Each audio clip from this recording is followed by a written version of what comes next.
Hi అండి. One more mini vlog. ఉదయాన్నే tiffins complete అయిపోయిన తర్వాత ఆయన కోసం టీ అయితే పెట్టేశాను. టీ మరిగిన తర్వాత వడకట్టేసి ఫస్ట్ ఆయనకి టీ ఇచ్చేసి నేను వంట అయితే స్టార్ట్ చేసుకుందామని ఈరోజు కోడి లివర్ కర్రీ కుక్ చేద్దామని అవి కొంచెం పెద్ద పీసెస్ లాగా ఉన్నాయి. వాటిని చిన్న చిన్న పీసెస్ లాగా కట్ చేసి నీట్గా వాష్ చేసేసుకొని ఒక సైడ్కి అయితే పెట్టేసుకున్నాను. కర్రీలోకి పుదీనా టమాటా గ్రేవీ కింద వేద్దామని పేస్ట్ని అయితే కూడా సిద్ధం చేసుకొని ఒక సైడ్కి పెట్టుకున్నాను.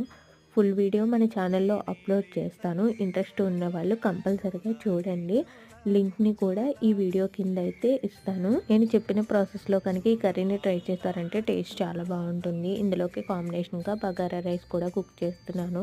నేను ఇంట్లో బిర్యానీ చేసి చాలా డేస్ అయింది. 2-3 మంత్స్ దాటేసింది. అందుకని ఈరోజు క్లైమేట్ కూడా కూల్గా ఉందని చెప్పేసి అందుకని ఈరోజు కుక్ చేశాను. ఈ రెండింటి కాంబినేషన్ అయితే అదిరిపోయింది. మీకు కూడా కోడి లివర్ కర్రీ అంటే ఇష్టమో కామెంట్ చేయండి. Thank you for